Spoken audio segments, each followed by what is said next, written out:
Olá, pessoal! Na aula de hoje, então, falaremos um pouquinho sobre como foi o histórico da institucionalização da gestão ambiental no Brasil. Então, lembrando das últimas aulas, nós falamos um pouquinho sobre as conferências mundiais sobre o meio ambiente que ocorreram a nível de organização da ONU e também alguns outros eventos que ocorreram, como por exemplo a Cúpula do Milênio, onde então a gente viu esse debate que surge a partir das questões ambientais emergentes, as crises, os desastres ambientais e essa necessidade de se discutir um desenvolvimento mais sustentável, especialmente embasado ali pelos países que estavam desenvolvidos, mas também um embate muito grande, né, com os países em desenvolvimento que viviam na época um processo, né, e ainda vivem um processo muito grande de desigualdade, de miséria e de não acesso às tecnologias e ao desenvolvimento, tá bom? Bom, apenas para a gente resgatar um pouquinho do início de como foi aqui no Brasil, Brasil mesmo, né, em relação às questões ambientais, leis ambientais, nós temos que no período da colonização tínhamos o quê? Uma exploração muito grande, clandestina, né, especialmente de matéria-prima como madeira, né, e também a parte de mineração e contrabando. E é nesse sentido, então, que, especialmente, nós temos o nosso primeiro documento, né, que visa sobre questões ambientais no Brasil, que surge, então, no período do Império, que é a primeira Carta Régia do Brasil, onde nós temos normas ali para o corte, né, de madeira, ou seja, né, nós tínhamos então essa exploração demasiada, especialmente do pau-brasil nessa época, e punições então para casos de abuso, para casos de contrabando e assim por diante. Mas nesse sentido, pessoal, nós não tínhamos a concepção ainda da necessidade de preservar ou de conservar, tá? Tinha-se o que apenas a concepção de que não se podia, né, fazer um uso abusivo para que não ficasse o recurso em falta, tá? Em falta para que visasse, né, a sobrevivência ali da população. Então não se tinha essa questão ainda de se manter, né, a conservação ou a preservação do recurso, mas sim manter o recurso para que ele pudesse ser utilizado, né, economicamente pelo ser humano, né, para fins de sobrevivência. Depois, em 1797, nós também tivemos uma outra carta régia, ainda no período aqui, né, da colonização, que advertia sobre a necessidade de ter precauções para a conservação de matas e evitar então que elas se fossem arruinadas ou destruídas, né? E ainda vinha nesse mesmo sentido, né, de se manter as florestas em pé a fim de exploração e não, né, um uso exacerbado, um uso demasiadamente degradador mais do que já era. E aí então, né, mais regras rigorosas foram então depois criadas em 1977 com o novo regimento, onde tinha então como objetivo, né, reafirmar essas restrições à utilização e à proteção, especialmente já nesse caso de algumas espécies ameaçadas, como por exemplo o pau-brasil, tá? Só que nesse sentido, pessoal, pensem, nós não tínhamos essa concepção de que o meio ambiente tem limite, de que os recursos naturais têm limite e que, portanto, né, haveria necessidade de um uso sustentável. Era apenas para questões econômicas, tá? Depois nós temos então a transição do período de colonização para o período de império, e aí então a primeira Constituição do Brasil, essa Constituição Imperial do Brasil, que já vem com algumas normativas como o Código Penal e Código Civil, e alguns artigos então, né, que já traziam essa questão de danos, de punição para quem contaminasse corpos de água, de uso comum particular, né? E por quê? Porque a gente estava tendo, né? A gente não tinha esse saneamento básico na época. E o que se fazia então era, né, o esgoto lançado in natura praticamente para os corpos da água, e não somente o esgoto, mas também outras atividades, né? Os canais de drenagem ainda hoje eles são vistos como em alguns casos, né, como algo que leva tudo que não é lei de bom, né? Então, nessa mesma época, né, veio então a criação, mesmo no Império, desses instrumentos. Deixa eu só ver se eu consigo ampliar um pouquinho minha tela aqui para explicar para vocês. Eu não consigo tirar o meu videozinho, mas enfim, né? Aqui então é uma frase que vocês podem ver no texto que eu deixei para vocês, de que naquela época o que se mantinha, né, era os interesses das grandes oligarquias regionais. Então, mesmo o Estado tendo essas legislações e etc e tal, ele era frouxo, ele não era firme, não tinha uma fiscalização e, na real, quem acabava dominando de fato, né, eram as oligarquias regionais, né? E hoje, se a gente olhar para a nossa realidade hoje, especialmente, né, em alguns rincões do Brasil, como a Amazônia Legal, né, a expansão da fronteira agrícola, agora a perspectiva, né, de novas explorações de petróleo na bacia do Amazonas, a gente percebe que essas oligarquias regionais elas ainda permanecem. Então, desde aquela época do Império, da colonização, até os dias atuais, então é uma crítica então que os autores que eu passei para vocês eles fazem e que ainda se mantém. Depois nós voltamos, né? Vamos ali damos um salto, né? Saímos do Império, vamos para a Era Vargas, né? Tinha-se essa necessidade de industrialização do Brasil. Então, o Brasil é grande, é rico, cheio de recursos naturais, né? Precisamos, primeiramente, ocupar o interior desse país, mas também, né, favorecer a indústria desse país, fazer com que ele se desenvolva, tá? E aí então nós temos a criação dos primeiros instrumentos pós, né, consolidação da República, que foi a Constituição de 1934, então que apresenta pela primeira vez uma competência à União e aos Estados para legislar sobre as riquezas do subsolo, mineração, metalurgia, água, energia elétrica, florestas, caça e pesca, tá? Então, nesse primeiro momento, vem essa Constituição e já vem, então, sobre quem? Quem vai legislar, quem que vai competir, né, gerir sobre os recursos naturais, tá? E especialmente alguns recursos naturais que tinham uma questão econômica muito forte, como por exemplo a mineração, tá? E aí nesse mesmo sentido, pessoal, é criado o primeiro Código das Águas, tá? É um decreto, então, que ele ainda se mantém vigente até os dias atuais. Quem quiser entrar ali no decreto 24.643 de 34, ele é tido hoje como marco legal do gerenciamento dos recursos hídricos, tá? Mas nós tivemos outras legislações depois, falando um pouco melhor sobre a questão do uso da água, do saneamento básico e etc e tal. Porém, pessoal, cabe destacar que nesse momento o Código das Águas ele foi criado no sentido... Ele foi criado, então, no sentido, pessoal, para controlar, né, o uso da água, isso é algo necessário, e especialmente o aproveitamento industrial da água. Então, vejam, nós estamos numa era Vargas, com o crescimento industrial do Brasil, né, esse favorecimento por parte do governo federal para que o Brasil cresça, se desenvolva e se amplie em termos de indústria, e para isso eu preciso prover energia, né, capacidade energética para que essas indústrias elas cresçam e se desenvolvam. É nesse sentido, então, que cria-se o Código das Águas, para que lá, então, tivesse normas de utilização das águas, especialmente para a construção de hidrelétricas, tá? Então, nesse momento também, a gente ainda não tem essa visão da sustentabilidade da água como recurso.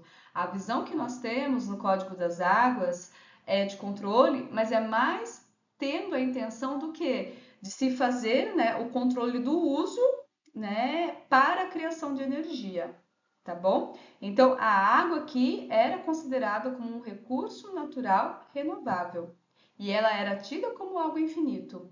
Então, aquilo que nós vimos em alguns textos, né, da utopia, que os recursos naturais não têm fim, a água não tem fim, o solo não tem fim, né, ainda tinha-se essa concepção de que a natureza ela nunca teria fim e de que ela poderia por si só se autorregular, se auto-melhorar e assim por diante, tá? Então, como eu disse para vocês, encontra-se vigente até os dias de hoje com alguns itens que foram revogados depois com a Constituição de 88.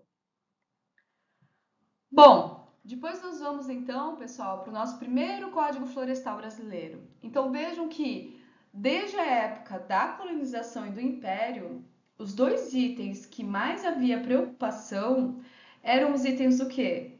Madeira e água. Ponto. Foram um dos únicos instrumentos que nós tivemos criados na época e que lidavam com questões do meio ambiente. Só que, claro, voltados à questão da exploração para fins econômicos, tá? Então, é nesse mesmo sentido que essas primeiras legislações, já na época da República, elas também surgem. Elas surgem nesse sentido, né? A água, como eu falei para vocês, no sentido de ter um uso adequado da água, mas para que pudéssemos criar energia e para que essa energia, a criação dessas hidrelétricas, o uso dessa água, pudesse manter então esse parque industrial que estava sendo criado. E também nesse primeiro momento surge esse primeiro Código Florestal Brasileiro, tá? Então muito se pensa que o Código Florestal Brasileiro é o assunto atual. Não, não é, pessoal. Então ali desde a época da colonização do Império já se falava sobre manejo de florestas para fins econômicos, mas também, então, em 34 nós tivemos esse primeiro esboço, podemos dizer assim, né, do Código Florestal Brasileiro. E hoje ele é um instrumento bastantíssimo importante, tá? Então, ele sai a partir desse decreto, né, 23.793 de 1934. Então, vejam que muitas legislações que versavam sobre recursos naturais, elas estavam sendo criadas nesse período da década de 30, era Vargas. E aqui, então, considerava as florestas, né, como um bem de interesse comum a todos, tá? E vejam que esse bem de interesse comum a todos é algo que depois vai repetir novamente na Constituição de 88. Então aqui a gente já teve uma pequena melhora, tá? E dava o direito de propriedade sobre as formações florestais que ficariam sujeitas às limitações impostas pela lei. Ou seja, né, por mais que eu tivesse um corpo florestal na minha propriedade, eu não poderia mais fazer o uso, né, da forma como eu quisesse. Tá? Então aqui é o primeiro momento em que se impõe algumas restrições, né, à questão de supressão de vegetação, especialmente vegetação florestal nativa. Nesse caso, pessoal, vejam que foco foi dado para formações florestais, tá? Árvores, tá? E aí a gente foge um pouquinho de alguns biomas brasileiros, como por exemplo Pampa, como por exemplo a Caatinga, né? E em alguns casos o Cerrado, que são algumas formações que são mais arbustivas. Aqui também, nesse primeiro momento, é muito importante vocês verem que os donos de terras, né, eles deveriam manter a 1/4 da área desses imóveis rurais com cobertura nativa, tá? Que seria chamada como uma reserva florestal. Então, toda propriedade rural, 25% deveria ser mantido com cobertura nativa, tá? E isso, então, é o embrião para que aquilo que nós chamamos hoje de... Então, isso é o que nós chamamos hoje, atualmente, que surge, então, esse termo em 65 de reserva legal, tá? Mas desse primeiro momento, em 34, não se falava sobre reserva legal, esse termo, tá? Se falava apenas o quê? Em preservar 25% da propriedade com a vegetação florestal nativa, tá? E aqui também há algumas classificações em termos de vegetação a serem preservadas, tá? E isso daqui vejam que também é o embrião para aquilo que nós vamos ter em 65 e que vai se manter em 2012, tá? Então aqui eles classificam em florestas protetoras, que são aquelas que tinham as funções hidrológicas, né, hidrogeológicas, ou seja, para evitar a erosão, né, para manter corredores ecológicos mantidos, para abrigar a fauna, a flora e assim por diante, tá? Ou áreas de grande risco de deslizamento, áreas de alta declividade, ou seja, já se tinha essa ideia de que algumas áreas elas eram naturalmente propensas a processos de desastres ambientais ou até processos de degradação, e tinha-se também a noção de que, né, esses corredores ecológicos, ou seja, um contínuo de cobertura florestal, poderia favorecer, né, a permanência ali de uma flora e de uma fauna, tá? Isso, então, é o embrião do que nós chamamos hoje de áreas de preservação permanente, que é um termo, então, que surge no Código de 65. Também nós tínhamos aqui no Código de 34 as florestas remanescentes, tá? Que nada mais eram, elas tinham uma função biológica e estética e eram, né, utilizadas para gozo público, né? E elas poderiam ser, né, criadas tanto em âmbito estaduais, municipais, assim por diante. Aqui essas florestas remanescentes nada mais são do que os parques que hoje nós temos, tá? Hoje nós temos os parques estaduais, os parques nacionais, como por exemplo o Parque Nacional lá dos Aparados da Serra, né? Ali a gente tem uma vegetação não florestal, mas uma vegetação ali do bioma pampa. Nós temos uma área de relevante beleza cênica. Então, algumas florestas remanescentes, elas também, né, foram consideradas como sendo áreas depois a serem do governo, ou seja, não serem propriedades privadas, e áreas para estarem, né, à disposição, então, da população, mas também, né, com funções biológicas, tá? Especialmente biológicas, porque eram áreas que serviam de habitats, muitas vezes, de grandes mamíferos ou de animais que estavam no topo das cadeias alimentares.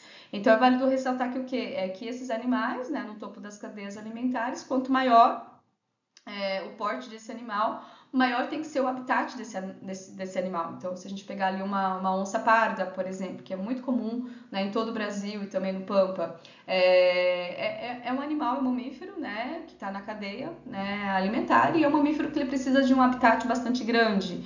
Então, era nesse sentido, então, que essas florestas remanescentes que ficaram, né, algumas foram então constituídas como parques, sejam nacionais ou estaduais ou até municipais, tá?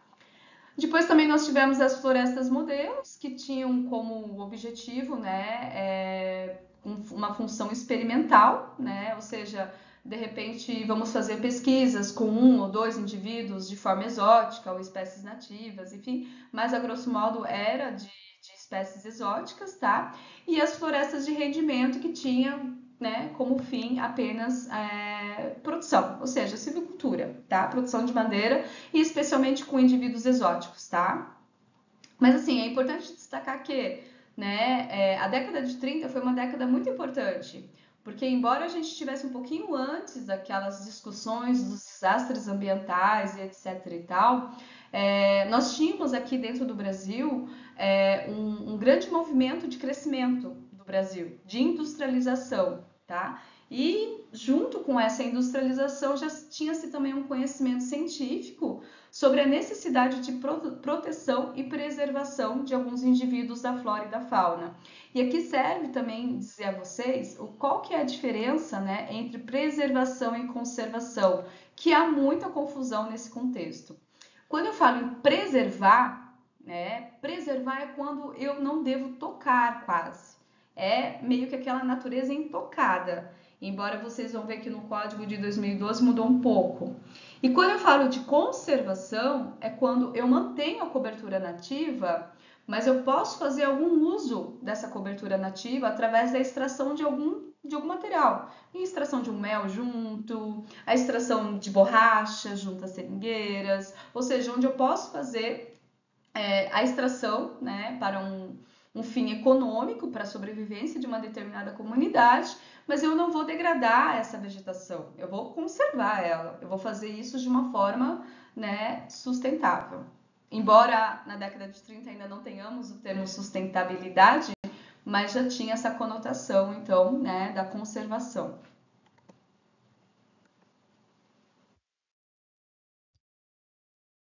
Bom, é importante destacar que, né, o código, então, de 30, né, o código de 34, ele tinha um maior cunho produtivista, claro, a gente estava nesse boom da década de 30.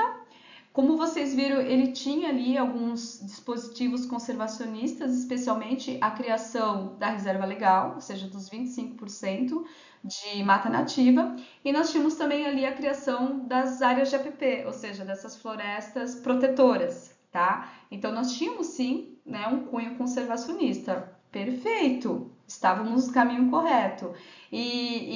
Vale ressaltar que na década de 30 e até antes, em 1800 e bolinha, acho que 1890, nós já tínhamos a criação de alguns parques em outras nações, nos Estados Unidos, na Europa, que tinham essa visão de que a vegetação nativa preservada, ela trazia o bem-estar, né? Então, por isso, vamos criar esses parques para que a população possa fazer gozo, uso, enfim, aquela questão dos recursos naturais que a gente havia conversado nas primeiras aulas, tá?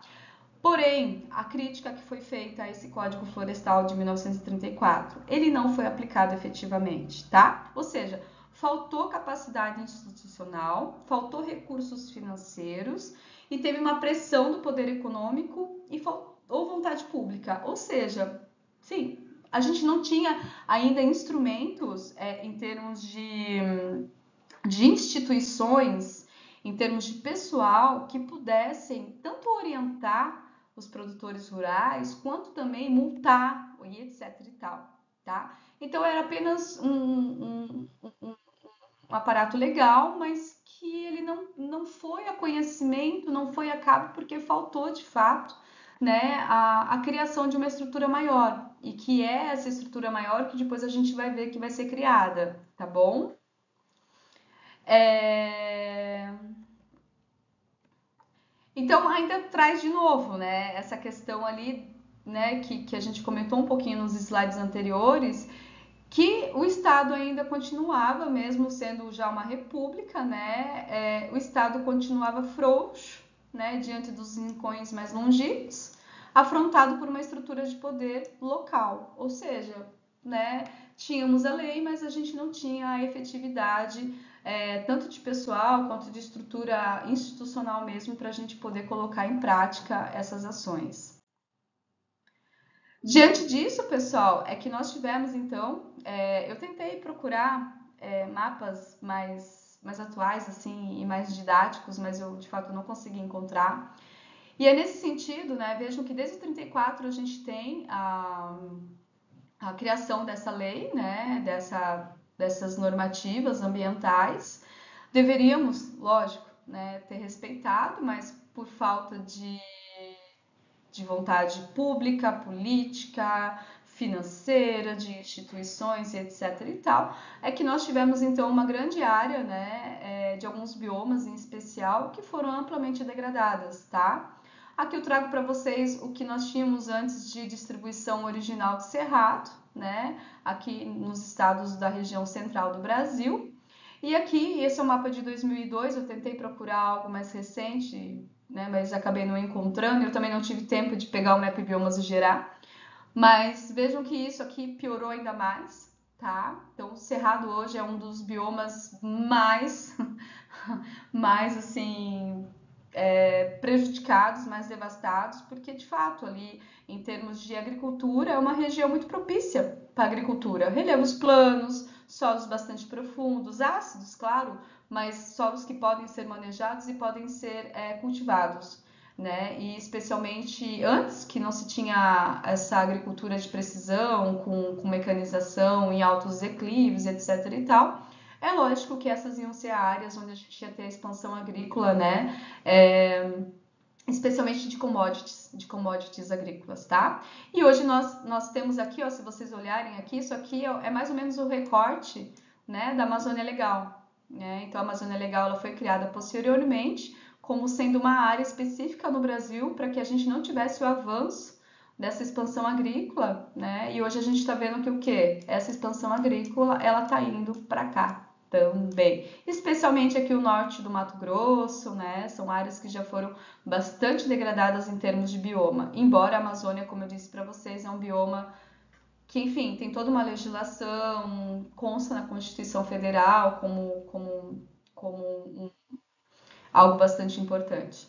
Aqui também ao lado trago para vocês, né, o que nós tínhamos antes de Mata Atlântica, né? Aqui a Mata Atlântica então é um bioma, né, que ele não está relacionado a uma faixa, né, de latitude, mas ele está relacionado especialmente a essa questão, né, da umidade vinculada aqui ao Oceano Atlântico, tá? Então ele é, né, um bioma que ele ocorre desde o norte do Brasil até o sul, aqui do Rio Grande do Sul. Nós conseguimos ver ainda alguns fragmentos de Mata Atlântica em Pelotas, tá? Então é uma vegetação florestal, embora ela possa modificar muito, né, do norte até o sul, com algumas espécies que são endêmicas de algumas regiões. Mas, ao grosso modo, nós tínhamos, né, essa cobertura florestal bastante densa ao longo de todo o litoral brasileiro. E aqui em amarelo é o que nós tínhamos como antes, né, da vegetação nativa, e aqui em verdinho é o que nós temos hoje, né, em termos de vegetação nativa, tá? Boa parte aqui dessa parte em verde que vocês estão vendo ainda se mantém verde, porque aqui nós temos a região da Serra do Mar, então é uma região bastante escarpada, onde é quase impossível, né, se fazer moradias, e é uma área de bastante risco também, tá? Então nesse caso aqui essa vegetação ela serve como protetora. Mesmo com vegetação nativa, são casos onde a gente vê bastante ocorrência de escorregamentos, deslizamentos e mortes, como alguns anos anteriores ali a gente pôde ver no noticiário, né, especialmente no Rio de Janeiro, tá? Então, né, quando a gente olha assim, mas mantivemos ainda algo aqui bonitinho, verde, mantivemos porque as condições físicas não permitiram a ocupação, tá? Então, é uma região, é um bioma que está localizado numa área de grandíssima especulação imobiliária, e por isso, então, né, é um dos mais devastados também em termos do que era e do que é, né? Mas quando a gente pega a legislação, é o único que possui legislação própria. Porque, de fato, quando a gente olha o que era e o que é, né, de fato, nós temos quase que quase foi embora, né, a Mata Atlântica. Só que, né, vejam que lá em 34 a gente comenta muito sobre coberturas florestais.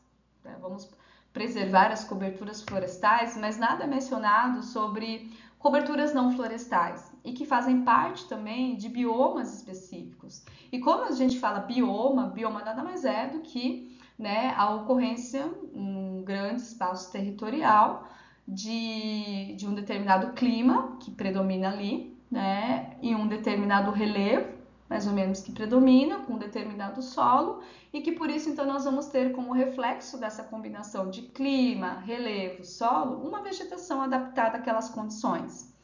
Nesse sentido, então, a gente tem o Pampa aqui no Brasil, e que ele adentra também ali Argentina, Uruguai, mas aqui eu trouxe para vocês apenas um recorte do que quando a gente pega ali o limite do mapa do IBGE dos biomas brasileiros, né, e a gente olha o que sobrou, nós temos então esse estudo, né, que ele é de 2020, tá?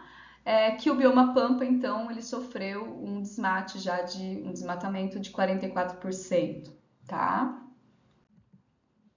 Mas, para além disso, pessoal, outros estudos, esse é um estudo meu até, que agora foi recém-submetido para uma revista, fiz durante as enchentes o ano passado, depois não tive mais braço para caminhar com ele, onde então eu tentei fazer esse retrospecto, né? Pegar o que era o recorte do bioma Pampa, né? Especialmente vegetações campestres, e ali, então, eu percebi que em 2022 a gente teve uma supressão de 50% do bioma Pampa. Então, se de 2020, como é o slide anterior, né, para 2022, a gente teve um aumento de 44% para 50%, né?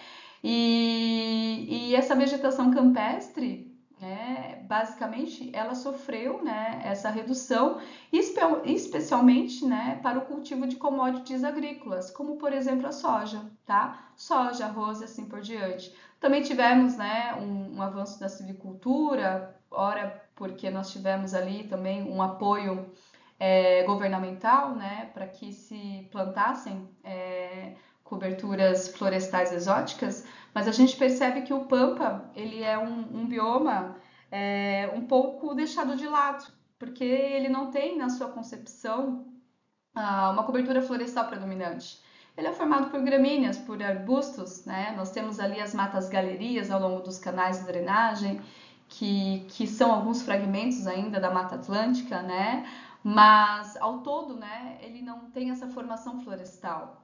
E, ao mesmo tempo, desde antes da entrada aqui dos imigrantes europeus, né, os povos originários que viviam aqui nas terras pampeanas, eles já utilizavam esses terrenos para a criação, né, de animais de grande porte e também para a agricultura, mas especialmente para animais de grande porte, né? Então, nós temos que, diferentemente de outros biomas, o Pampa, ele é o único que se destaca por ter essa questão cultural vinculada a ele. E é uma questão cultural vinculada não somente, né, nos últimos 500 anos, que foi quando os europeus chegaram, mas está vinculada a ele, né, há milhares de anos, desde quando nós tínhamos, então, os povos originários já domesticando alguns animais de grande porte, né, para consumo, tá? Enfim, bioma Pampa, tadinho, se foi.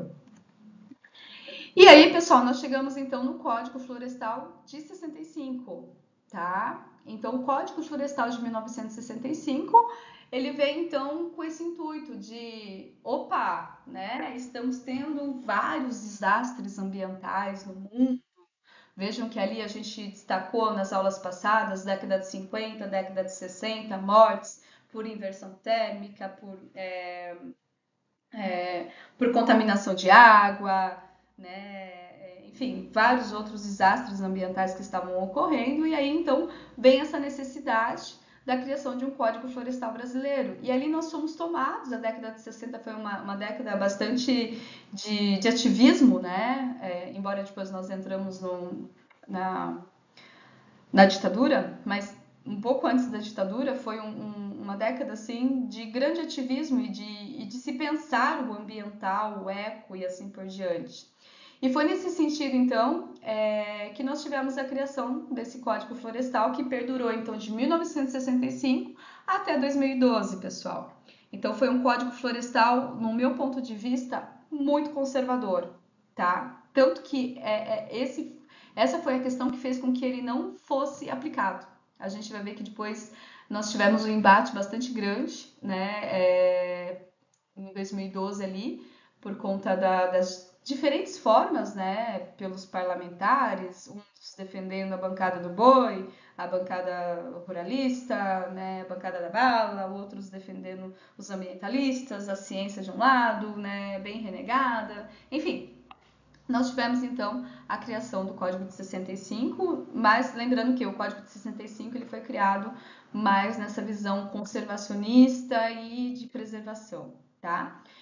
Então, mantinha então aquele conceito de considerar as florestas e vegetações como bem de interesse comum. Vejam que aqui, ó, a gente já tem uma mudança bastante grande, ou seja, vegetações nativas e não mais florestais. Então, aqui, né, entre linhas, entra o quê? Entra o Pampa, entra a Caatinga e entra também o Cerrado, em algumas partes onde a gente tem uma vegetação mais arbustiva, tá? Mudou, bacana, tá?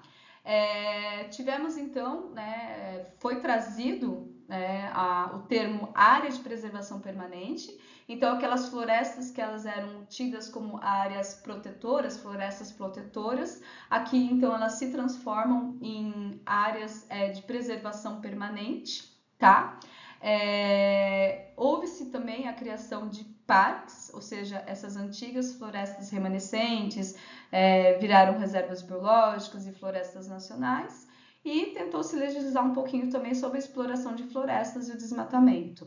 Só que dois conceitos, né, surgem então aqui que foram embriões ali na década de 30, em 34, no primeiro Código Florestal, que é a área de preservação permanente e a reserva legal, tá?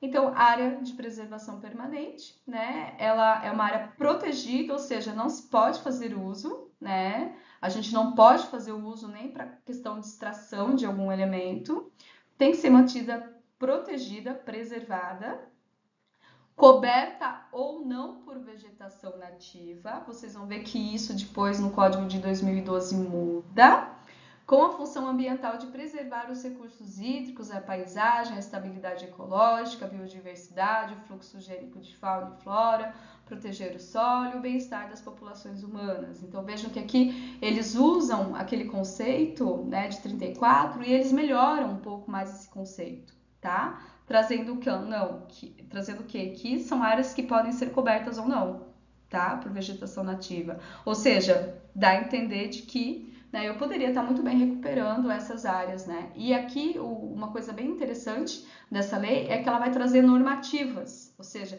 quais vão ser as áreas a serem preservadas na minha propriedade. E aí ele vai trazer uma normativa.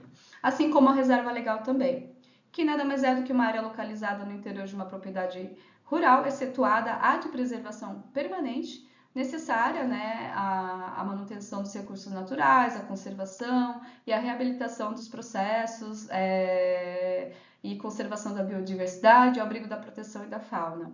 Aqui, então, também muda, pessoal, a questão da porcentagem, tá? Antigamente, em 34, tinha-se a noção, né, tinha-se a concepção de que eu deveria preservar apenas 25% da minha propriedade, sem distinção nenhuma em relação aos biomas. Nesse caso já muda. O que muda, pessoal? Considerando os biomas Cerrado, Pampa, né, e Caatinga, também entra aí nos 20%, a minha propriedade ela deveria preservar apenas 20%. Só que eu não posso estar contando as áreas de preservação permanente. Ou seja, as áreas ao longo dos canais de drenagem, as áreas em escarpas, né, em áreas escarpadas de grande declividade, isso tudo, né, é a área de APP. E além das áreas de APP, eu ainda tenho que preservar, no caso do bioma Pampa, né, 20%. 80% para a Amazônia e 35%, né, no Cerrado, que está presente ali na Amazônia Legal, tá? Bom, aqui então eles trazem, então, diferentemente do Código de 34, eu não vou ficar muito presa nisso, porque depois vocês vão ver que vai mudar tudo em 2012, mas em 65, então, eles consideravam, então, né, as florestas e demais formações naturais, tá, situadas ao longo dos rios ou de qualquer outro curso d'água e faixa marginal, ou seja, aqui também depois ele vai falar que rios de até 10 metros, né, de extensão de largura, vai se considerar 30 metros de ambas as margens com áreas protegidas. Então ele vai dar toda essa regulamentação. Eram consideradas também, né, áreas de APP ao redor das lagoas, lagos ou reservatórios de água natural ou artificial, nas nascentes ainda que intermitentes, mesmo nos chamados olhos da água, seja qual for a sua situação topográfica. Então, se eu tenho uma nascente que ela vira nascente apenas em período de chuva, ela ainda vai ser uma área de APP, ou seja, eu vou ter que manter os 50 metros, né, tendo a nascente no meio. A partir então, né, estou aqui tendo a nascente no meio, vou contar 50 metros, tá? E aqui, então, eu vou fazer um raio, né, um círculo de 50 metros de raio, partindo do centro da minha nascente, mesmo que ela seja intermitente, tá? Isso era o Código de 65. Mantemos também áreas de APP no topo de morros, montes, montanhas e serras, ou seja, né? E aqui a gente pode falar um pouquinho sobre os topos de morro também um pouco mais à frente. Nas encostas ou parte dessas, com declividade superior a 45 graus, equivalente a 100% na linha de maior declive, ou seja, um terreno praticamente assim, né? Bem escarpado, então, de fato, a gente não tem como ocupar lá, né? São áreas de risco até, né? Onde não se deve ocupar e que naturalmente são áreas que mesmo com vegetação, a depender da quantidade de chuva, são áreas que já vão sofrer deslizamento, então não se pode ocupar essas áreas. Nas restingas, ou seja, nas beiras de praia, tá? Como fixadoras de dunas ou estabilizadoras de mangues, tá? Ou seja, toda aquela vegetação, toda aquela areia na beira da praia, onde tem aquela vegetação de restinga, né, uma vegetação mais baixinha, ela teoricamente deveria ser mantida também como área de preservação, APP. Ou seja, aí a gente vai contra boa parte do que nós temos hoje como praias no Brasil, né? Boa parte das praias hoje, o que que nós temos? Nós temos a praia, né? Alguns coqueiros ali, os quiosques, o calçadão e do outro lado uma rua, uma avenida principal e vários prédios. Ou seja, a vegetação de restinga praticamente não existe, tá? Mas só que desde 1965 a gente já tinha essa lei. Nas altitudes, também nas bordas dos tabuleiros ou chapadas, depois eu vou ver se eu consigo mostrar uma foto para vocês, e em altitude superior a 1.800 metros, né, também, tá? E nas áreas metropolitanas, aí quando se tem uma definição específica por lei. Tá? Então, nesse sentido, pessoal, é isso que nós teríamos. Ó, aqui nós temos praia, né? Essa vegetação todinha aqui, ó, que é essa vegetação mais ralinha, tá? Mas é uma vegetação que ela vai manter essas dunas estáveis, tá? Se a gente não mantém essa vegetação, essas dunas elas se tornam móveis, né? E aí a gente pode ter um processo erosivo bastante acelerado e toda uma modificação dessa paisagem natural, tá? Ao longo dos canais de drenagem, tá? Então, aqui ao longo dos canais de drenagem, vocês podem ver depois nesse slide, mas depois a gente vai repetir melhor quando a gente falar sobre a lei de 2012, né? A depender, então, da largura aqui do canal, eu vou ter que manter, né, nessa margem e nessa margem também um tanto de cobertura nativa preservada, tá? Sem uso para extração. Aqui vejam que eu tenho uma área bastante, né, declivosa, né? Aqui também mantenho com vegetação nativa, ou seja, se eu tiro essa vegetação nativa e boto um boi aqui, como é a maior parte da paisagem brasileira, o que que vai ocorrer? A gente vai ter um processo aqui, né, de concentração de fluxos hídricos em algumas vertentes um pouco mais côncavas, e com isso a gente tem o processo de surgimento de alguns sulcos, ravinas, vossorocas, e assim só vai, tá? Então, por isso da importância da preservação dessas encostas, tá? E mesmo, como eu disse para vocês, e mesmo essas encostas, às vezes mantidas com cobertura nativa, frequentemente a gente tem o que? O processo de deslizamento. E quem está aqui embaixo, né, sofre com todo, né, o material que vem de cima, tá? Então não é apenas para fins ambientais, porque eu quero preservar. Não, gente, é para questão de evitar risco mesmo, tá? E aqui então nos topos de morros, montes e montanhas, que a gente pode explicar um pouquinho melhor também quando a gente for explicar, né, a variação com a lei de 2012, tá? Então isso seria o ideal que nós teríamos ali em 65, tá? O ideal de uma propriedade. Vejam que a crítica que daí a parte dos produtores elenca. Onde eu vou plantar? Né? Se eu estou numa área com uma declividade meio acentuada, tem um canal de drenagem passando, tem um nascente, aonde eu vou plantar? Tá? Então, meio que essa lei, ela não conseguiu ser aplicável, tá? E por isso, então, que nós tivemos a modificação, então, para a lei de 2012, que depois a gente vai ter uma aula específica falando sobre isso. Mas aí, só para a gente ir um pouco mais adiante, né, sobre esse retrospecto aqui, né, sobre a história da institucionalização da gestão ambiental no Brasil, nós tivemos também a criação do Código da Caça e da Pesca, então vejam que outras normativas estavam sendo criadas. Então, em 38, né, tinha-se a proibição da pesca com redes ou aparelhos de espera que impeçam o livre trânsito de espécies da fauna aquática nas barras, nos rios, riachos e canais.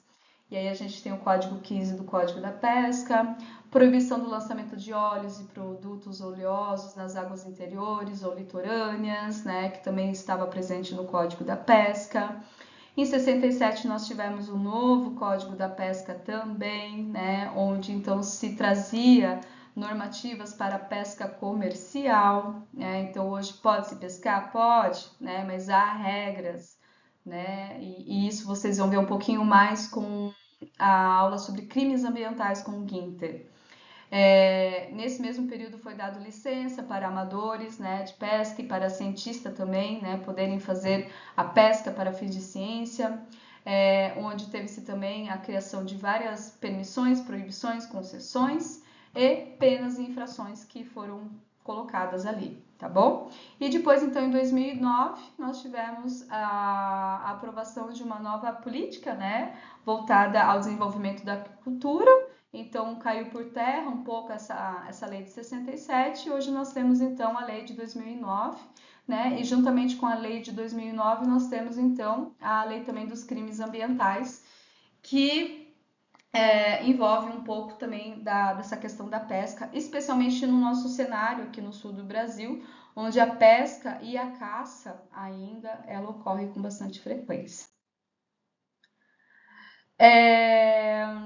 Aqui então nós tivemos também em 34, né? Vejam que foram vários projetos, várias leis criadas, né? Lei de proteção dos animais, foi criada em 67, depois em 1988, né?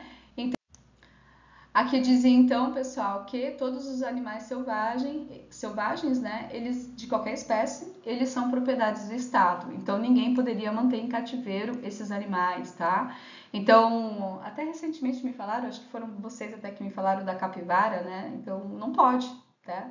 Então essa é uma lei que ela data desde a década de 60, né?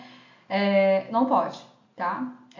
Nesse caso, proibia também, né, a caça profissional e o comércio de animais de fauna silvestre, tá? Então, eu não posso simplesmente, aqui no Pampa, é muito tradicional ainda a caça desses animais de fauna, ratão de banhado, os capinchos, que a gente chama de capivara, ainda se faz a caça muito desses animais, mas é proibido, porque são animais silvestres.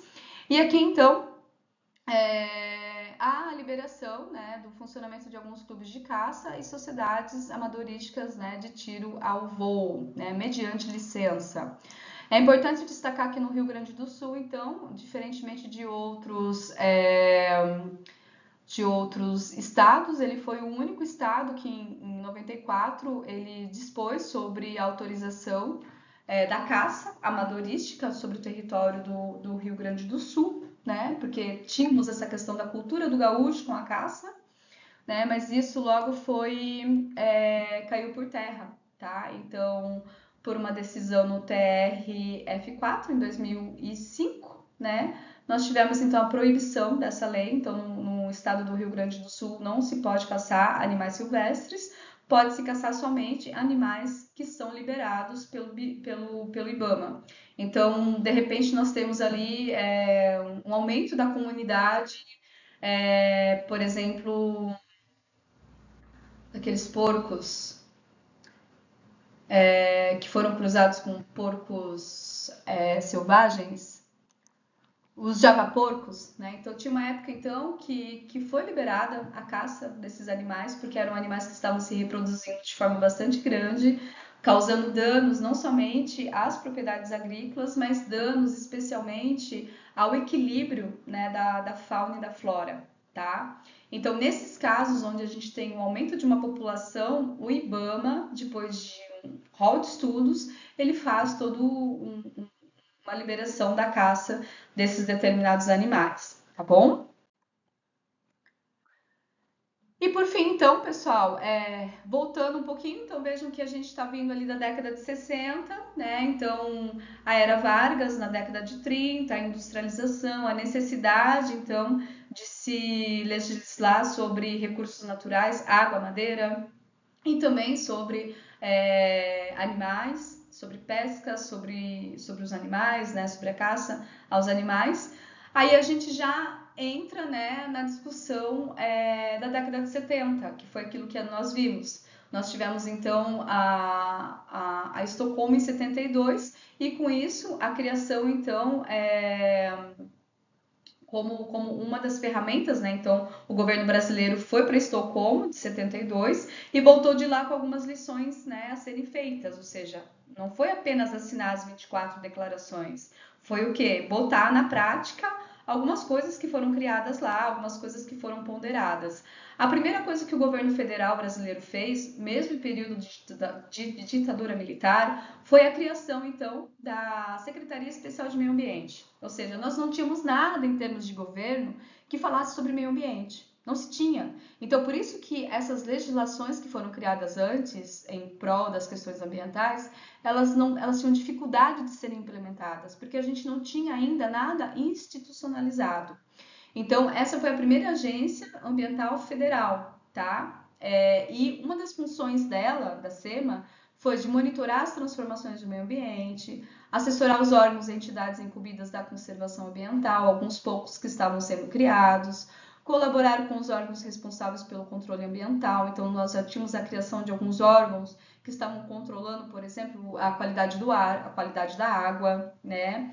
Promover em escala nacional a educação ambiental, porque isso era um dos itens que estava ali na Agenda 21, né, que eles haviam assinado depois em 92, né, mas já tinha essa questão da educação ambiental, e estabelecer normas e padrões de preservação dos recursos ambientais, no caso especificamente dos recursos hídricos, que era o mais emergente na época, tá? Em 75, então, nós temos o decreto, né, que trata sobre o controle da poluição ambiental, provocada por atividades industriais especificamente, né? E aí então se dava competência tanto a estados e a municípios para desenvolver, né, secretarias, grupos que pudessem auxiliar nesse controle da poluição ambiental, tá?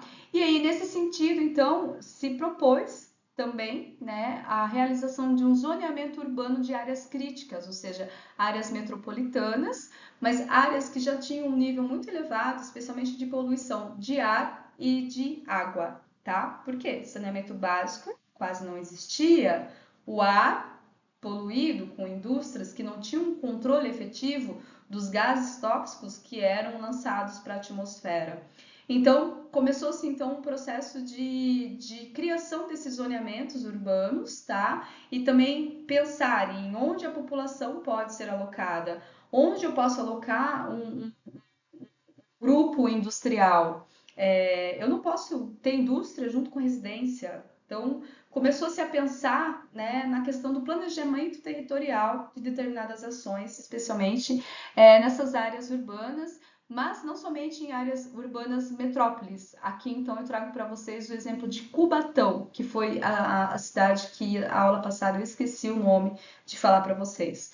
Cubatão, então, é um município que está localizado no litoral do estado de São Paulo, e ali, então, era um município que ele tinha bastante um aparato industrial muito grande, e até então não se tinha nenhum controle, né, do nível de poluição que podia ir para o ar.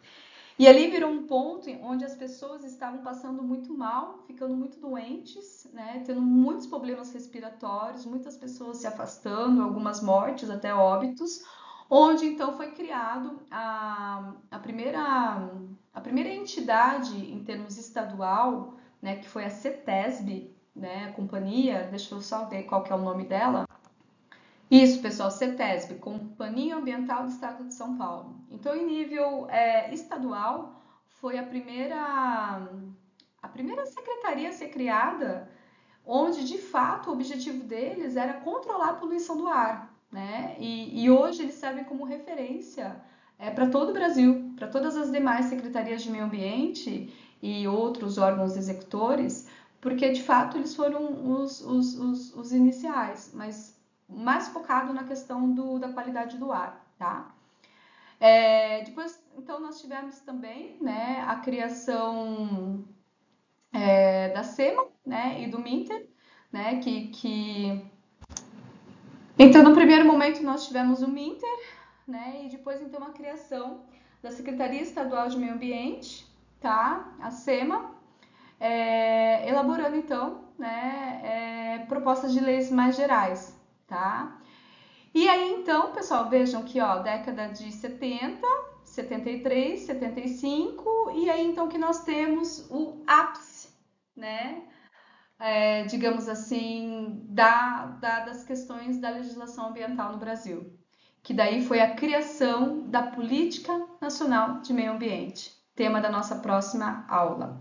Então é nesse sentido que se estrutura tudo que nós temos hoje em relação às questões de meio ambiente, toda a parte burocrática, né, a parte executiva, a parte de normativas, a parte dos colegiados que compõem, quem vai propor o quê, né? Tudo é criado a partir da Política Nacional do Meio Ambiente e que está vigente até os dias de hoje, embora tenha passado por processos de esvaziamento em alguns governos anteriores, mas está firme e forte, tá? Então, é por isso que a partir daí as questões ambientais passaram a ser priorizadas. Mas vejam que isso tudo foi reflexo do que, pessoal? Claro, né? De um boom do Brasil na década de 30, mas especialmente devido à realização dessas conferências mundiais de meio ambiente, onde a questão ambiental, de fato, ela estava posta.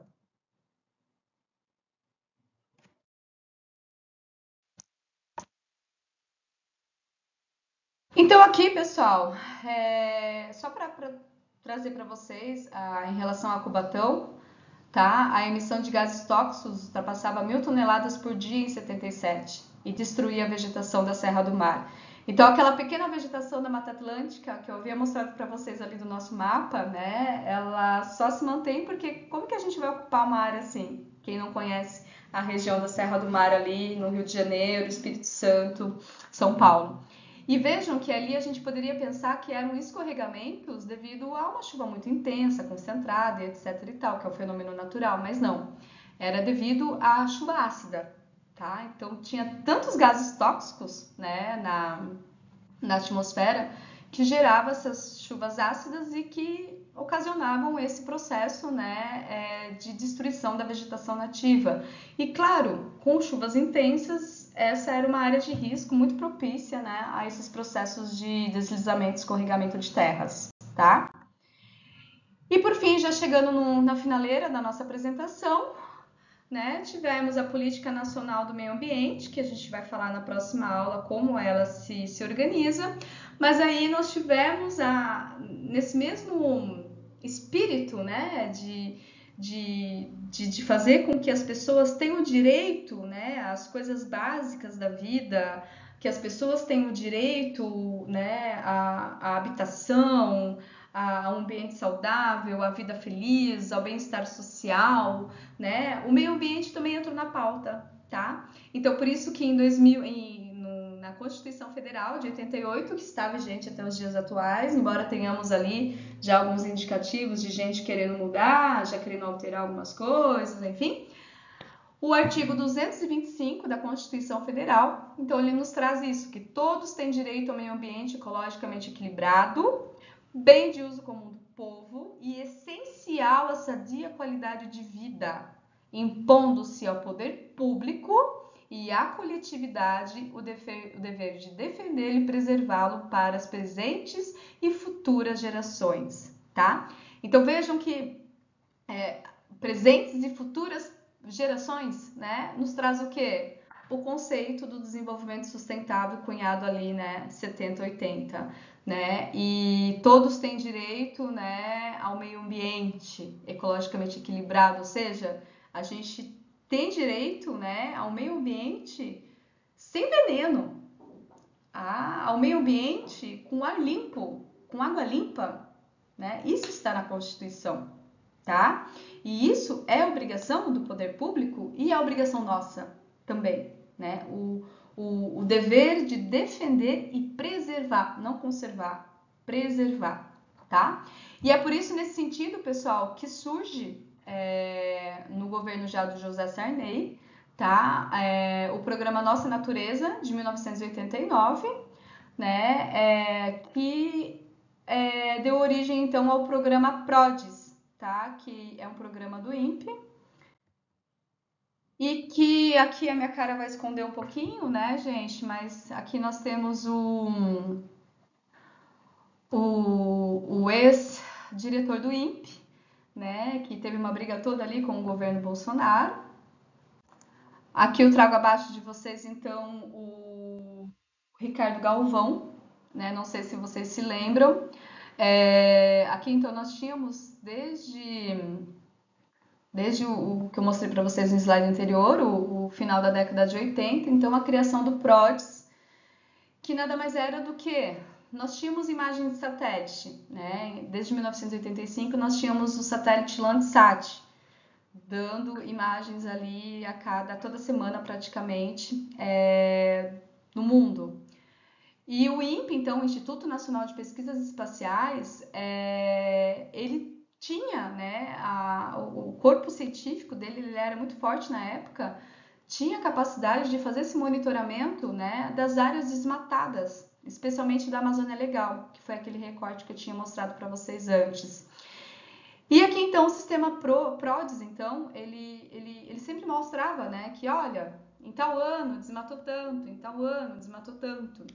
E foi essa a briga, então, que nós tivemos no governo do Bolsonaro com o Ricardo Galvão, onde, né, o governo do Bolsonaro e outros ministérios, eles alegavam que esse era um projeto que não tinha confiabilidade, tá? Sendo que o Instituto de Pesquisas Nacionais, assim, o INPE, quem tiver a oportunidade de conhecer a sede em Santa Maria ou a sede em São José dos Campos, em São Paulo, é fantástico, né? É um instituto, de fato, assim, de pesquisa de ponta, mas que foi muito sofrido agora nas últimas gestões com a parte de investimento, tá? Quem quiser fazer mestrado e doutorado em assessoramento remoto também, lá nós temos um dos programas com maior nota 6 ou nota 7, então fica a dica. Eu tentei fazer meu mestrado lá, não consegui, fui para a primeira fase, segunda fase, reprovei. Então, de fato, o processo seletivo deles é um processo seletivo bastante difícil de entrar, porque, de fato, é um instituto de pesquisa de ponta, tá?